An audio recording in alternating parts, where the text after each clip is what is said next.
நேயர்கள் அனைவருக்கும் வணக்கம். வெண்முரசு கிராதம் அத்தியாயம் 78. மலையில் நின்றது தனிமரம். காய்ந்த மலர்களும் சருகுகளும் உதிர்ந்து அதன் காலடியை மூடின. எடையெழுந்து எழுந்தாடி காற்றை துழாவின கிளைகள். பின்னர் மலர்களையும் கனிகளையும் உதிர்த்து தனக்கே அடிபூசனை செய்தன. பின்னர் இலைகளையும் காய்களையும் உதிர்க்கத் தொடங்கியது மரம். மெல்ல பிஞ்சுகளும் தளிர்களும் உதிரலாயின. இறுதியில் வெறுமையைச் சூடி நின்ற கிளைகள் உதிர்ந்த பின் அடிமரம் வேர் மேல் உதிர்ந்தது. வேர் மண்ணில் பிடிவிட்டது. ஆணிவேரின் குவைக்குள் ஓர் உயிர் துளி மட்டும் அனன்றது. பூவியை உண்டு முன்னகர்ந்தது மண்புழு. உடலே நாவென சுவை அறிந்தது. நாவே குடலென நெளிந்து செரித்தது. உண்ட மண்ணும் உமிழ்ந்த மண்ணும் நிகரென்றாக உப்பை மட்டும் எடுத்து உடல் நெளிவாக்கி கொண்டது. இன்மையை சென்றடைந்து திரும்பி நோக்கிய போது பூவி ஒரு மண் குவியல் என தன் பின்னால் எழுந்திருக்க கண்டது. தன் மூச்சை இழுத்து படம் கொண்டது. மேலும் பசித்து தன் வால் நுனியின் அசைவை கண்டு வெகுண்டெழுந்தது. மும்முறை நிலம் கொத்தி எழுந்த பின் பாய்ந்து அதை கவ்வி உண்டது. தன் நிழல் கண்டு விழி விரித்து உடல் சிலிர்த்து நின்றது மான். செவியசைந்த போது நீருள் எதிரி ஒன்று செவியசைக்க கண்டு உடல் விருண்டு அவ்வெறிச்சியை தான் கண்டது. அலையின் ஆழத்திலிருந்து ஆடிய அதன் விழிகளின் அருகே விழையென மிதந்து சென்றது மீன். சிறகசைத்தன 3 மீன்கள். கோடி மான்விழிகள் ஒளி நோக்குடன் முகில் துழாவிச் சென்றன.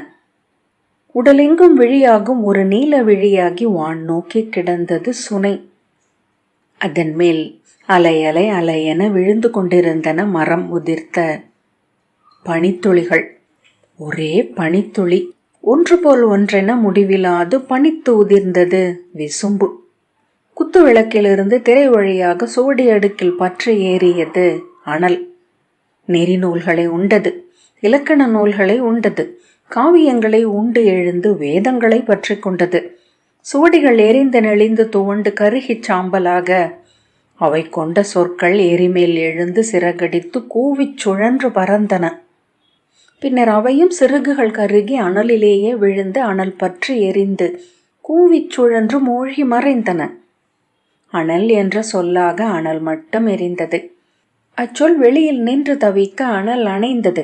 அச்சொல் எழுந்து வானில் பரவி மறைந்தது. முட்டை விட்டு எழுந்த கணமே தன்னை பறவை என்று அறிந்தது ஓர் உயிர். முதற்கிளை விட்டு எழுந்து வானில் சுழன்றதன் பேருவகையால் ஆட்டுவிக்கப்பட்டது. இறை தேட இணையறிய முட்டை மீறிய குஞ்சுகளுக்கு சிறகளிக்க பறந்து கொண்டே இருந்தது. முதிர்ந்து இறகுகள் உதிர்ந்து எடை மிகுந்து ஒரு சிறு கிளையில் அமர்ந்து குளிர்ந்து வரும் உடலை உணர்ந்தது.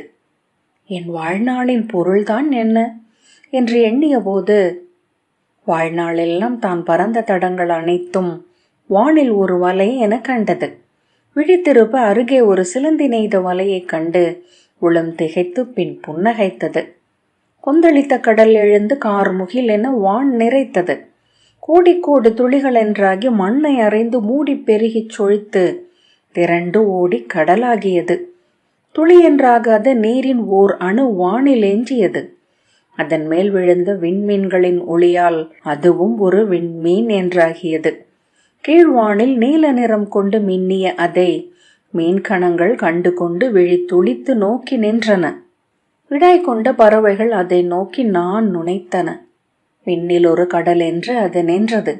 மண்ணில் ஒரு துளியென கடல். 7ஆம் கடல் என்பது வானமே. 6 கடல்களாக அலையடிப்பதின் அமைதி அது. கரிய தேவன் ஒருவனால் ஓட்டப்பட்ட கரிய தேர் வந்து நின்றது மாளிகை முகப்பில். கதவெடுக்கின் வெள்ளி கோல் கரிய பட்டை என்றாகியது. திறந்து வெளிவந்து படிகளில் நின்றான்.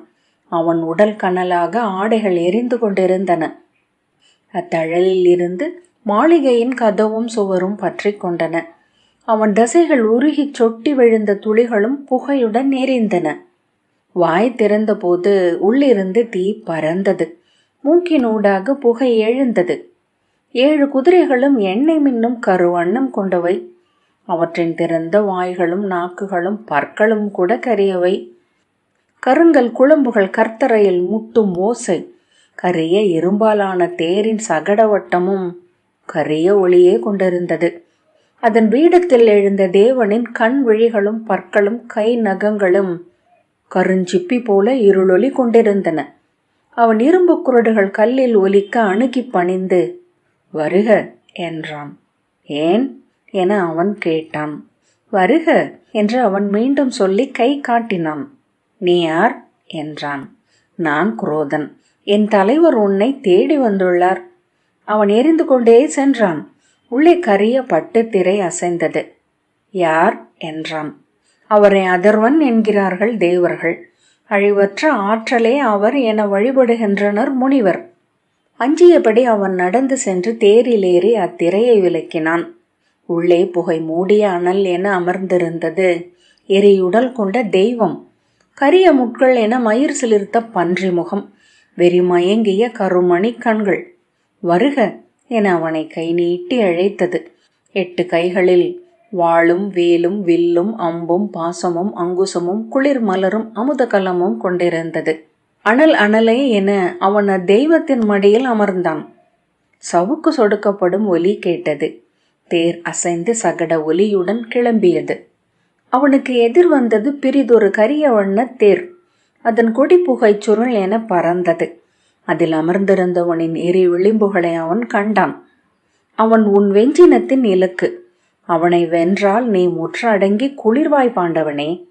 நீ சென்றடைய தடையென எப்போதும் இறுதியில் எழுந்து நிற்பது இதுவே என்றது தெய்வம். யார் அவன் என்றான் அர்ஜுனன். உன் உடன் பிறந்தோன். யுகமடிப்புகள் தோறும் நீங்கள் போரிட்டே வருகிறீர்கள். அர்ஜுனன் விழி கூற நோக்கியதுமே அடையாளம் கண்டு கொண்டான். என் படைக்கலங்களில் ஒன்றை எடுத்து அவனை எதிர்கொள்க என்றது பன்றி முகத் தெய்வம். அவன் உடல் விம்மி பின் மெல்ல தணிந்து அந்த மலர் என் படைக்கலமாகுக என்றான். அதர்வன் புன்னகையுடன் அவ்வாறே ஆகுக என்றான்.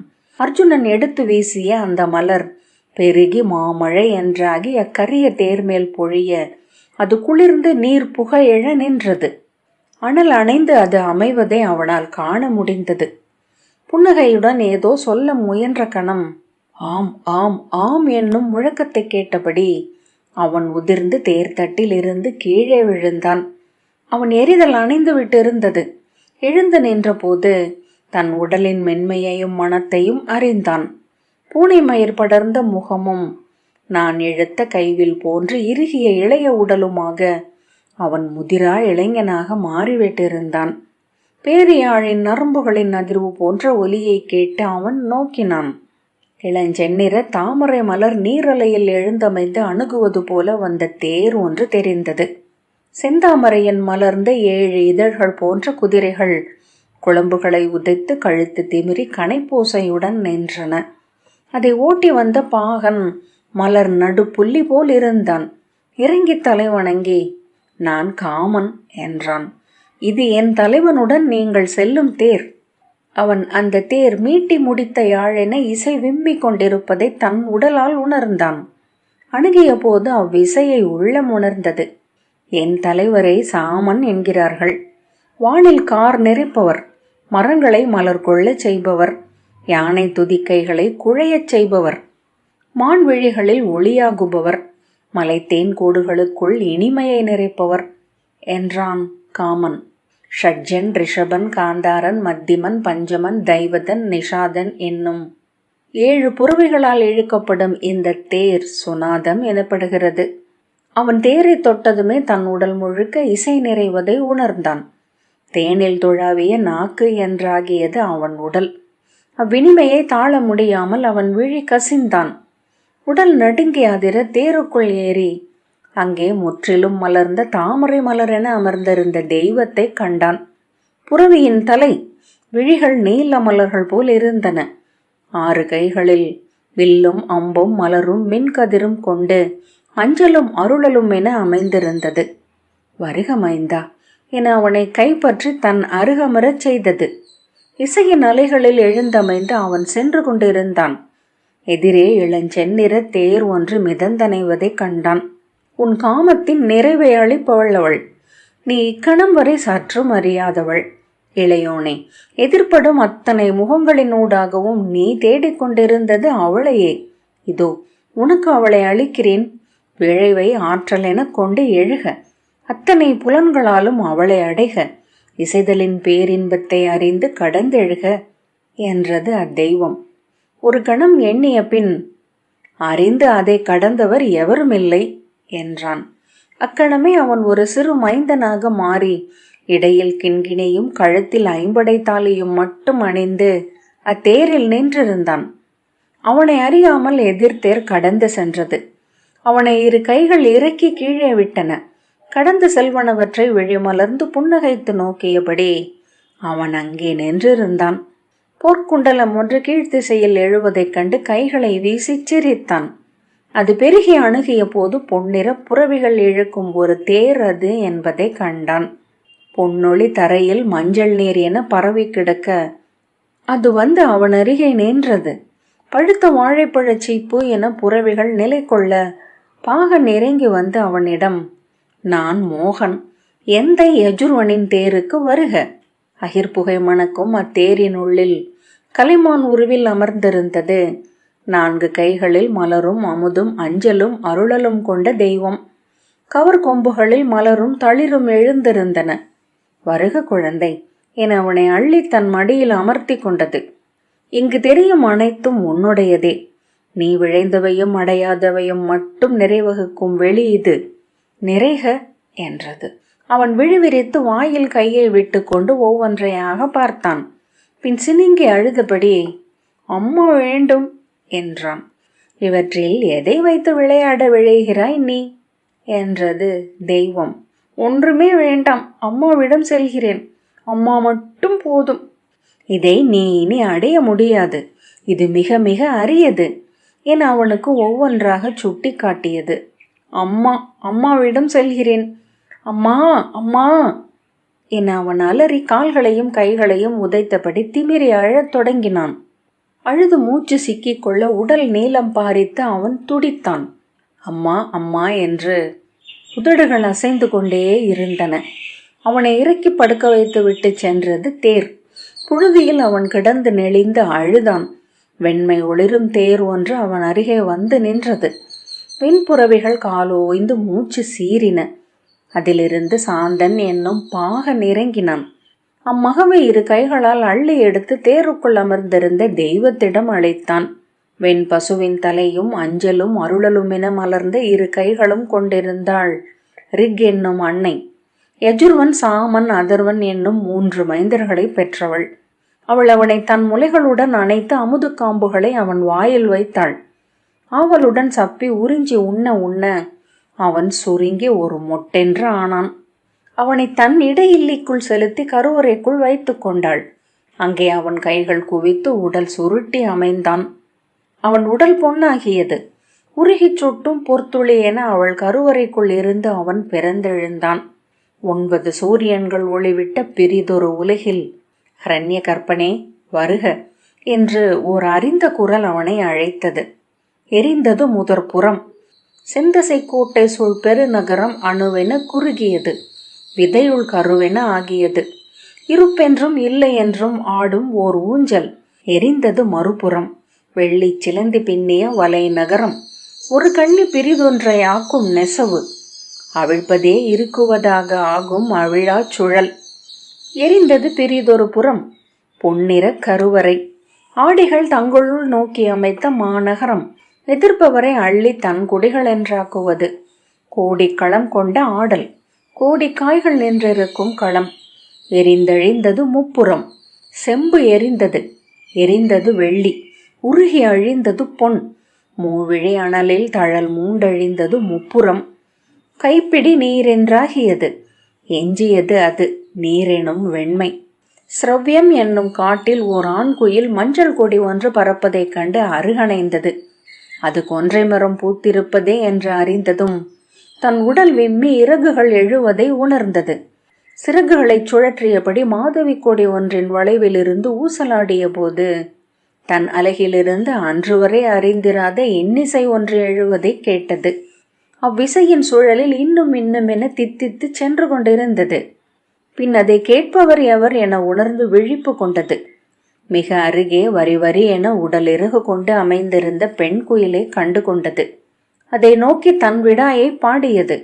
விடை எழாமை கண்டு தன் தனிமையை சொன்னது. அதை துயரென்று மீட்டியது. அதன் விழிகளை கண்டதும் ஒலி அடங்கியது. அவள் கொண்ட அமைதி தன் இசையின் உச்சம் என உணர்ந்தது.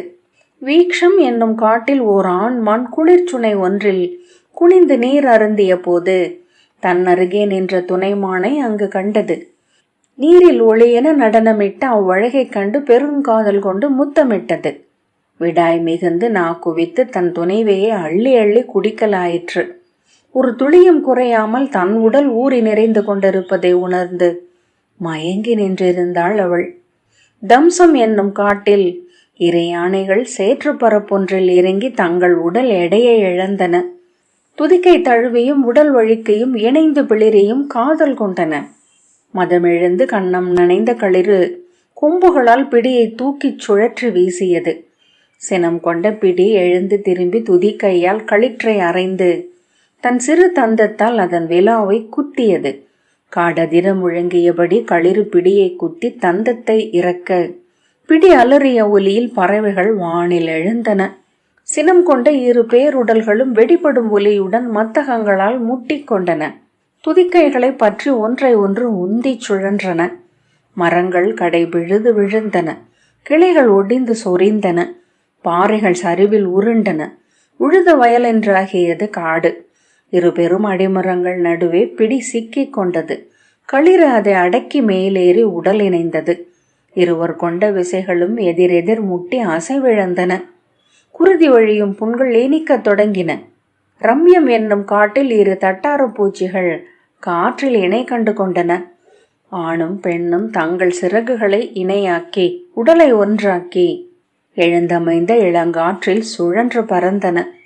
இரு சிறகுகளும் ஒற்றை விசை கொண்ட போது ஒன்றுக்கொன்று முற்றிலும் எடையற்றவை என்றாகின. தொடு உணர்வு மட்டுமே அவற்றிடையே இருந்தது. சிறகுகள் முற்றிலும் பொருந்தி அசைந்த கணத்தில் தங்கள் காதலால் மட்டுமே அவை தொட்டு கொண்டன. தன்யம் என்னும் காட்டில் அரசி தேனீயின் அரண்மனையை தேனால் நிரப்பின தேனீக்கள்.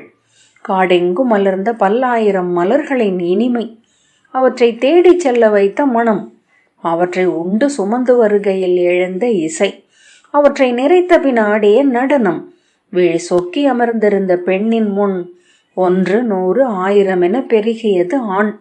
1 100 1000 என விரிந்து அன்னையை சூழ்ந்தது தந்தை. ஊழத்தில் அமைந்திருந்த அம்மையப்பனின் உடலில் இருந்து தன் கருணையால் பிரிந்தெழுந்தாள் அன்னை. மெல்ல அவனை தொட்டு எழுப்பினாள். அருந்தவும் முதிர்ந்துவிட்டது அவனுக்கு. இன்னமும் பிந்துதல் அழகல்ல என்றாள். விழித்தெழுந்து புன்னகைத்து, முலை ஊறுகிறது போலும் உனக்கு என்றார் ஐயன். குழவியின் அழுகையை நெடுநேரம் பொறுத்தல் எந்த அன்னைக்கும் அரிது என்றாள் அவள். குனிந்து கீழே ரிஷபவனம் என்னும் சோலையை பார்த்தார் பசுபதி. அங்கே அவன் அருகமைந்து தவம் செய்த கருங்கல் சிவக்குறி உயிர் கொண்டு விதை என்று ஆகிவிட்டிருந்தது. ஆம், இது தருணம் என்று அவர் சொன்னார். குழவியின் உயிர் விசை போல அன்னையை மகிழ்விப்பது பெரிதொன்றில்லை என்றாள் தேவி. கிராதம் 78வது அத்தியாயம் இத்துடன் நிறைவு பெற்றது. நன்றி.